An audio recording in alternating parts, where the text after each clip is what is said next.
Bonjour à tous, donc aujourd'hui je vous retrouve pour une nouvelle petite vidéo point lecture, update lecture. Donc déjà j'ai lu le tome 2 de la série Twist, donc c'est Twist Game de Hannah Wang. Donc le tome 1 j'avais pas mal aimé, le tome 2 je trouve que j'ai beaucoup plus apprécié le tome 2 que le tome 1. Il était vachement mieux, personnellement, c'est moi c'est ce que j'ai trouvé.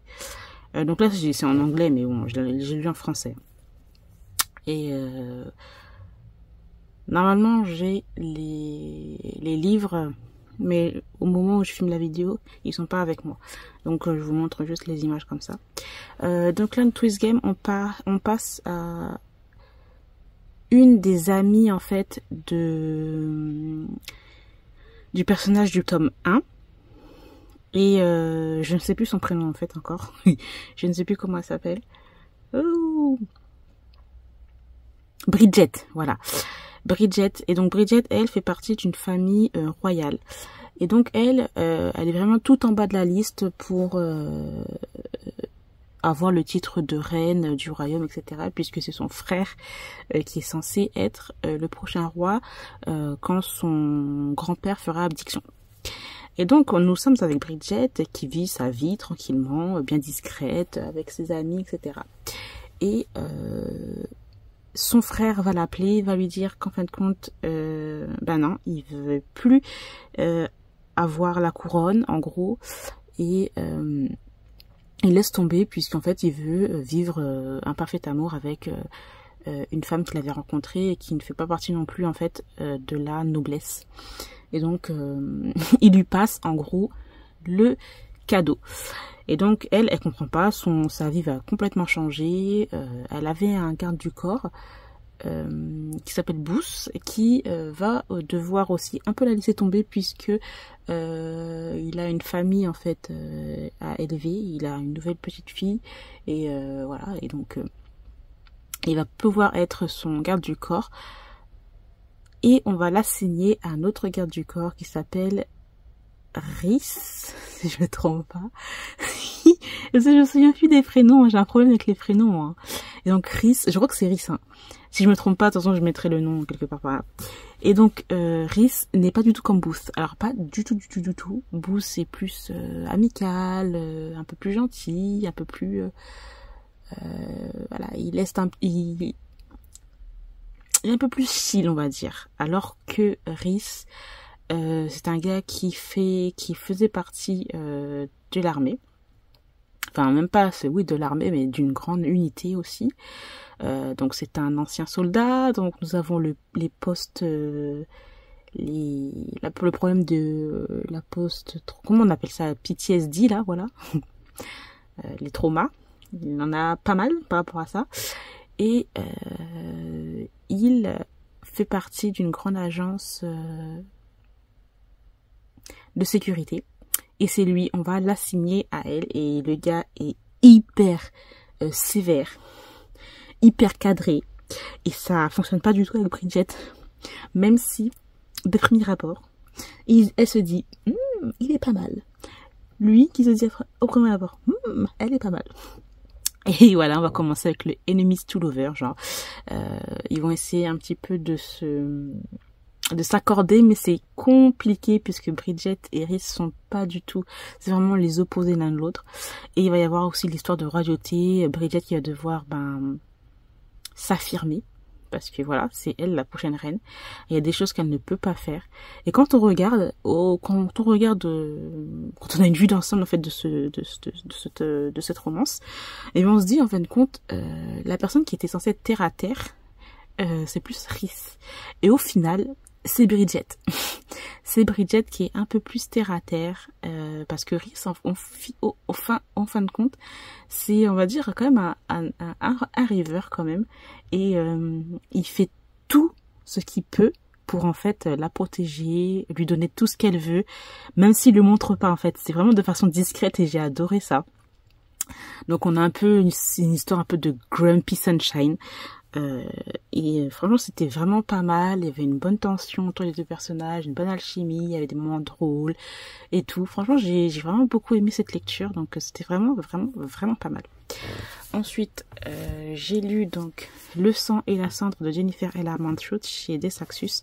J'ai adoré cette histoire. C'était vraiment... Il y a quoi là?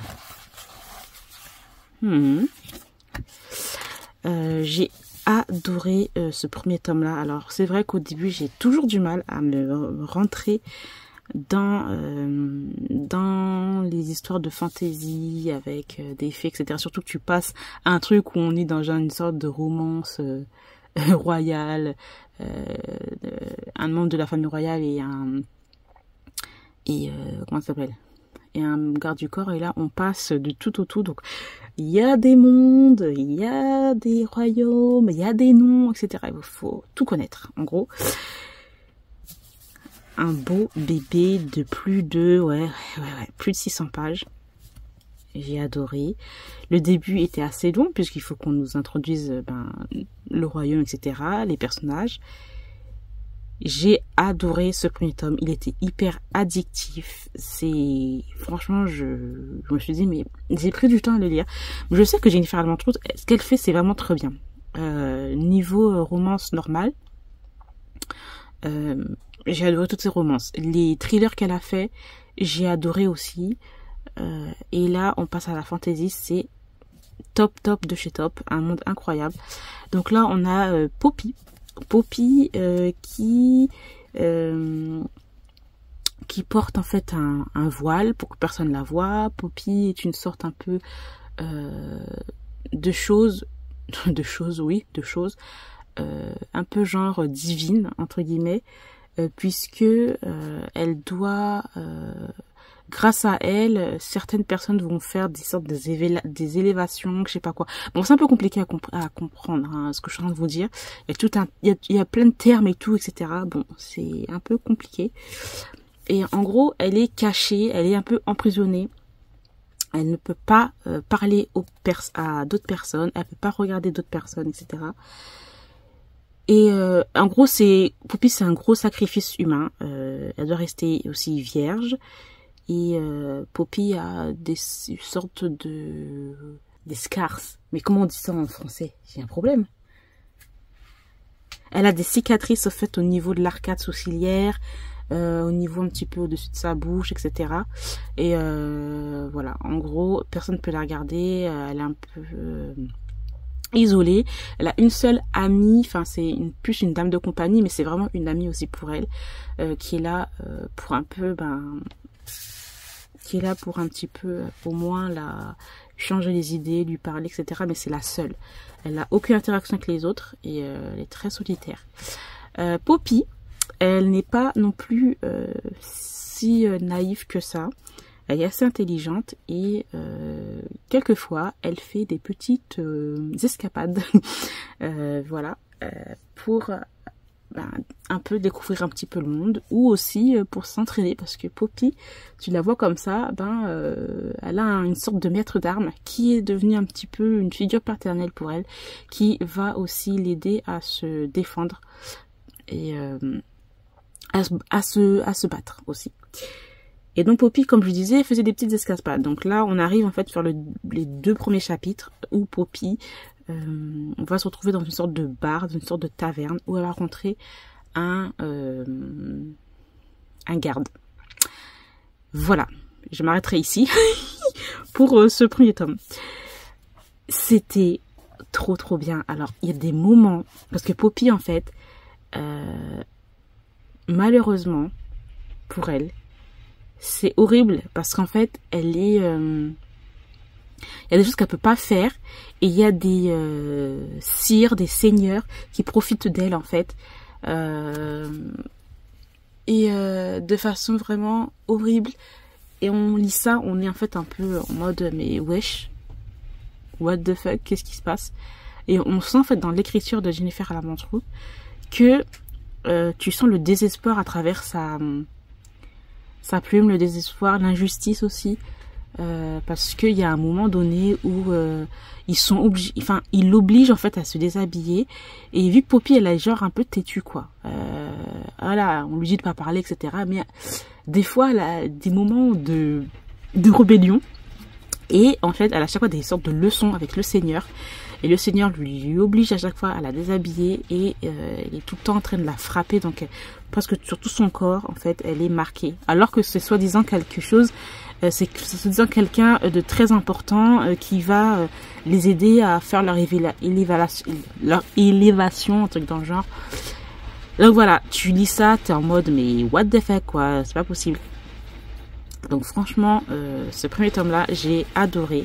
J'ai lu le tome 2 et le tome 3, je vous en dirai un peu plus dans une autre prélecture. Donc voilà. Ensuite, j'ai lu donc Paradis Cruel, le tome 1, la Bratva Oriolov de Nicole Fox. Alors, ça, j'ai quand même pas mal aimé. Nous sommes bien, comme vous voyez, la Bratva, dans un univers... Oh, il pleut comme de... Je sais pas si vous entendez, mais c'est un peu chiant.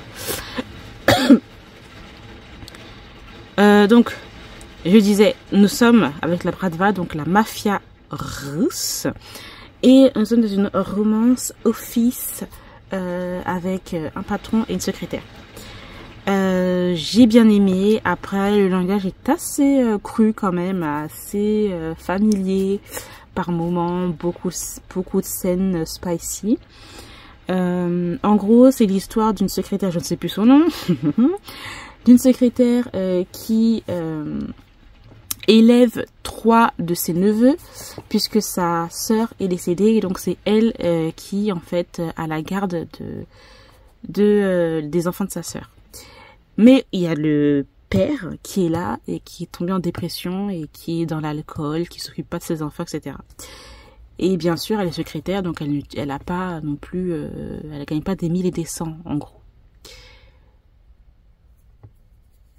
Et donc, nous avons cette secrétaire-là qui travaille dans la société de ce personnage-là, je sais plus comment il s'appelle, de ce personnage-là, qui fait partie de la Bratva.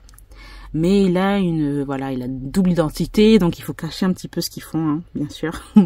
Voilà, ils font des trucs pas très nets, hein, on est dans la mafia. Et donc, il est aussi patron d'une grande entreprise de sécurité. Et donc, elle est, comme je disais, cette secrétaire, c'est sa secrétaire, quoi. Et donc, elle l'horripile, parce que le gars est hyper froid, il donne des ordres, il prend les gens de haut, il est horrible. En gros, c'est un caractère, mais genre horrible. Mais elle supporte tout ça, parce qu'elle doit subvenir aux besoins de ses neveux, enfin de ses enfants même, parce que oui, elle les considère comme ses enfants. Et il y en a 3, hein. Donc 2 petites filles et un garçon qui a, je crois, 8 ans. Ouais, un garçon de 8 ans et une petite fille, 2 petites filles, une de 5 ans et une de 4 ans, 3 ans, truc dans le genre. Bref. Et un jour, bon, même si elle ne supporte pas son patron, mais voilà, il est beau. Hein, n'oublions pas, le gars est beau, sexy, ténébreux, nanana, bref, voilà.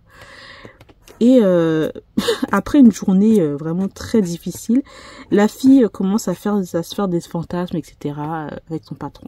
Le problème qu'il a, c'est que en fait, elle s'est pas rendue compte qu'elle avait son téléphone à côté d'elle et que son téléphone était allumé, bien sûr sur appel, et sur appel de qui? Son patron. Donc le patron entend tout ce qu'elle est en train de dire, tout ce qu'elle est en train de faire, parce qu'elle est en train de fantasmer en plus sur lui. Donc voilà. Le truc dure au moins 7 minutes 12, pas dire à peu près. Le lendemain, elle reçoit un message de son patron qui lui dit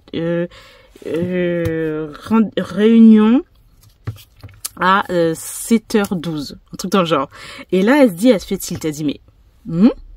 Et là, elle se rend compte que sur son téléphone, qu'elle a appelé son patron, que le truc a duré 7 minutes 12 et qu'il lui dit de rendez-vous à 7 minutes 12. Donc voilà, à partir de ce moment-là, va commencer ce petit jeu du chat et de la souris. Ils vont commencer à conclure une sorte de marché, de contrat même,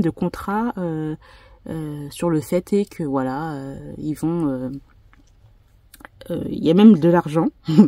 De l'argent qui est misé, qui est mis là-dedans.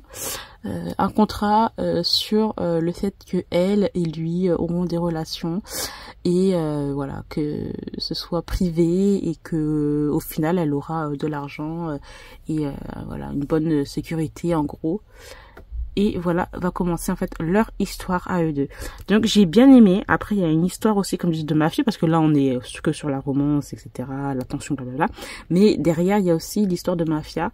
Il y a des gens qui, il a des ennemis et voilà. Donc j'ai bien aimé, la fin était pas mal quand même, la fin était pas mal, je m'attendais pas à ça. Mais après beaucoup de scènes de spicy, hein, vraiment, en veux-tu, en voilà. Donc voilà, le tome 2, je sais pas trop si je le lirai, on verra bien. Donc voilà, j'ai terminé pour mon point lecture, j'espère que cette petite vidéo vous aura plu, je vous remercie de l'avoir regardé, je vous retrouve très bientôt, bye bye.